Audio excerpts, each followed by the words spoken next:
4.1.1 patch actually currently in the hands of Evo, like I said, with the potential of going into wave 1 testing tonight. So what we're going to do is we're going to go through the patch note that they dropped for this specific day, and we're going to see some of the new features that we can expect in this seems like they're adding more and more features each patch, and this is a .1 patch, so a 1.1 patch, and it has some decent content. So let's just get straight into it. So the first thing that they mentioned on the features and gameplay, under location, it says new space POIs, points of interest, asteroid cluster mining bases. It says added dozens of new asteroid cluster mining bases, POI around Stanton and Pyro used for missions such as new ship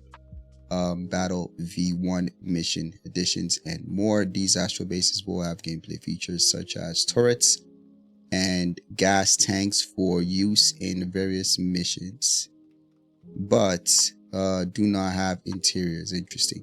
So I think what we're getting is we're going to get something similar to the asteroid bases that we have out in Pyro, but these ones are going to be also in Stanton, as well as additional ones in Pyro. I think these are going to be both systems actually, from what I heard. And yeah, Stanton and Pyro, right? So they won't have interiors, but I think they probably will have interiors further down the line, probably sometime in the future. But these ones are essentially there for the upcoming ship battle missions, which we're going to look into. Says here under gameplay category, says ship battle. Naz Eco Bar, thank you. The chair looks dope. Is it comfy? Yeah, it's very comfortable for me. I like it. Thank you. All right, so under ship battle mission V1 part 1, it says this content delivery is focused around developing a new set of mission featuring ship combat. Each mission will have improved scenario design and leverage new technologies to allow us to improve the narrative flow of missions. The goal is to deliver missions with superior scenario design and a greater level of polish and attention to detail. Really nice. We're going to be getting ship battle missions with a lot more depth. I believe a lot of these missions are going to be missions where there will be a story behind them. I think you'll be interacting with the mission givers themselves regularly. I think I read something a few days back where they want it in a way where sometimes the mission givers will interact with you through your MFDs. They'll send comms to you where you visually see them as you're progressing through a certain mission. So they're not only going to have that interaction there where you feel like you're following through a storyline, but also some new designs in terms of the kinds of missions we can expect. So there's going to be two types. There's going to be patrol missions and ambush missions. Okay, so now let's just delve into this. The patrol missions take the player through a series of patrol points. Patrol missions will be offered by Foxwell Enforcement, which is legal, and Headhunters illegal. At each point of semi-random events occur and escalating ship archetypes may appear depending on the mission difficulty and previous events. These missions are gated by location to reduce unnecessary travel time. If you are in Stanton 1, then all the missions are offered will send you somewhere around Stanton 1. Interesting. This is to reduce the need for excessive QT times and shifting the balance of the QT to gameplay ratio towards engaging with content. Each level of difficulty also has a chance to spawn an ace pilot who is an elite member of the Frontier Fighters willing to die for their cause. Interesting, really interesting. So what I hope CIG does is whoever this elite pilot is, come with a high level ship. Let's say an F7A or something like that, or an F8 with the best components, with the best weapons attached. So we can at least, after we kill them, we can take the weapons and components off their ships and even maybe remove him out of his cockpit or his ship, and he might have some top tier gear that he's physically wearing. That would be interesting if they do something like that. All right. So Foxwell offers legal missions against criminals. These will not have a reputation structure, and progress will instead be gated by completing early missions a number of times to unlock later ones. Currently, any player without a crime stat will move up to the next rank after 5 of each. Complete a mission until very hard and extreme difficult will require 10 of the previous to unlock. All right, headhunters offer illegal missions for patrol. Any mission offered by the headhunters in Stanton will be displayed in the unverified tab and risk sending players against security forces and civilians, giving them a crime stat. They will award an increased amount to offset this risk. Very nice. Headhunters has an existing reputation structure, starting with very easy rank 1 and escalating to extreme at rank 5. Really nice. The Headhunter one looks really interesting, but are they offering this also in Pyro? Because I wouldn't mind doing the Headhunter ones, but in Pyro I don't want to get a crime stat for it. I just wanted to try it, right? Just see the kind of scenarios, because I believe these scenarios will vary depending on whether you're doing it for Foxwell or Headhunters. All right, so let's move on to the next one. Ambush missions.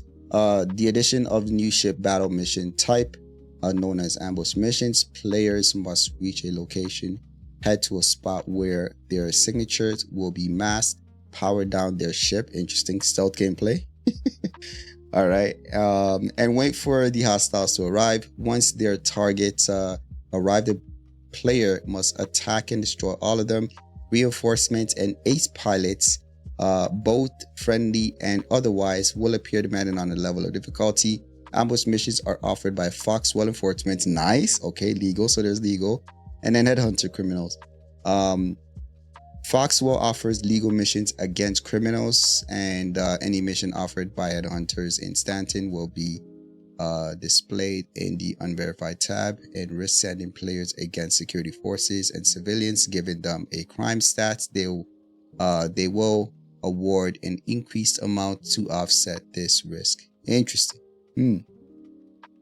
All right, I like the ambush ones. I thought the ambush ones were going to be the illegal versions, and the patrol ones was going to be the legal. So it looks like we'll have an opportunity to experience both mission types, being on the legal side as well as being on the illegal side. So that's really interesting. All right, so the next feature they're going to be adding is advanced combat training gauntlet. So this says here, these new Foxwell combat progression style missions from Gilly send players through multiple scenarios of ship versus ship combat. Players are tasked with an implicit mission chain where we introduce new challenges and let the players figure their way through things rather than hold their hand every step of the way. The missions are intended to be for players who already know how to fly and are at least somewhat familiar with the game, but don't necessarily engage much, if any, ship combat at all. There are 8 total scenarios to unlock and progress through, and increase difficulty and complexity. Single target, multiple target, single target priority, target stealth, mission and countermeasures, multi-crew targets, corvette with escorts. Whoa, you're gonna need a crew for this one. And capital ship encounters. Damn, I'm liking this, because this is gonna require groups.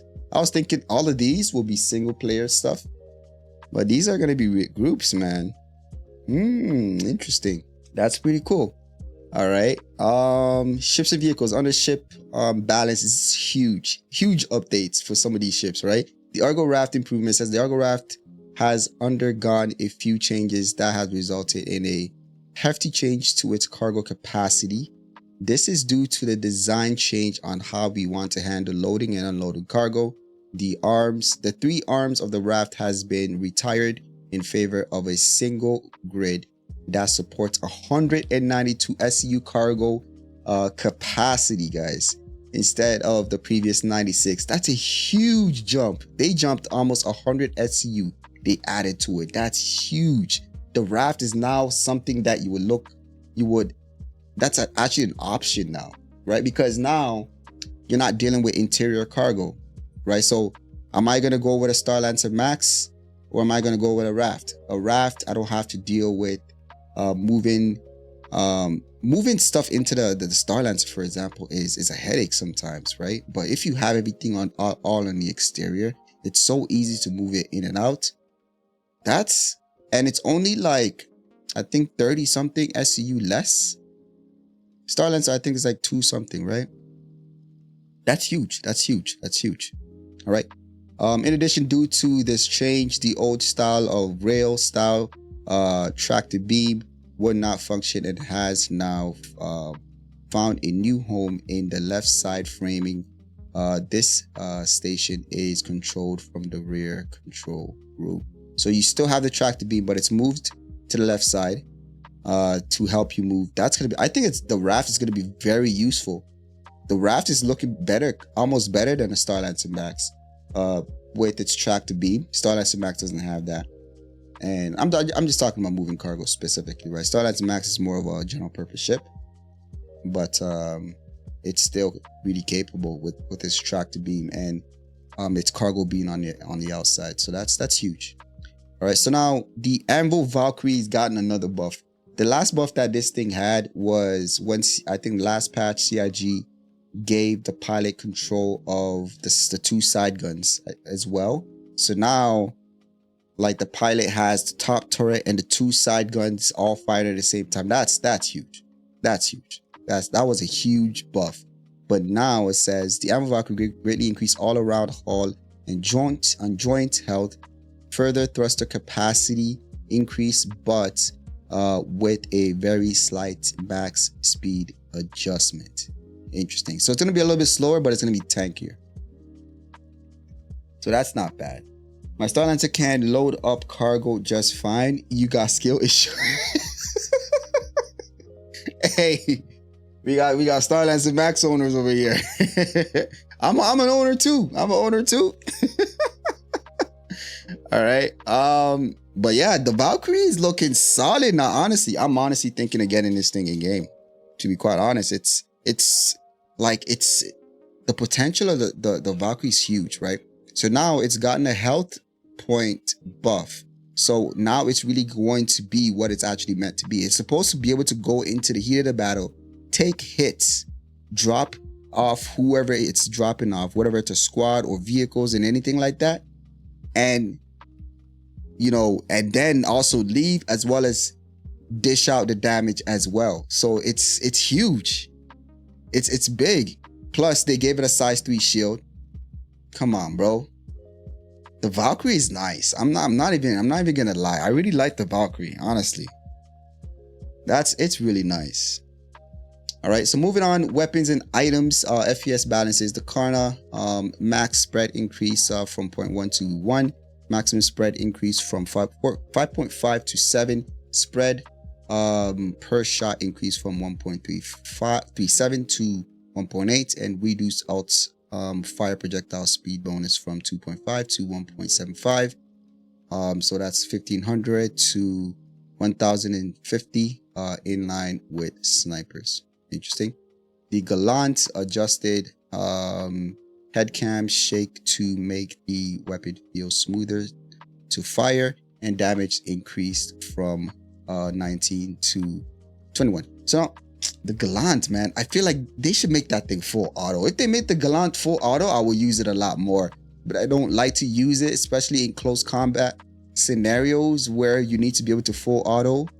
That's the only thing, man. But I really like the Gallant. I really like the way it looks. I like the way it fires, but I kind of wish I had a full auto option. If CIG could do that, I would love that. All right, so now Paramed medical devices says the Paramed is now used in the pistol slot. The idea around this change is not only to make pulling the med gun out easier using a pistol keybind that does not conflict with multi-tools, but also offer some more choices in taking a pistol or a medical device. I don't even know if that's a buff. I think that's a debuff because you have to decide between a pistol or a medical device, right? I don't know how I feel about that. Man, this says Raft went being a snack to being a main course meal target. Yo, the Raft, that's huge, bro. The Raft is, I'm really happy with the changes, man. Like before, the Raft was just an afterthought, but now the Raft is a true, like, it's a true option. I'm sure CIG went through like who's buying what ships. I'm sure they have a list, right? And they noticed that the Raft, out of all cargo ships, nobody's buying the Raft. They're like, yo, how could we buff it so that we can get more sales out of the Raft? You know, so I think I like it, man. It's a huge buff. 100 SEU extra plus external cargo. It's really on par with the Starlancer and that line of ships.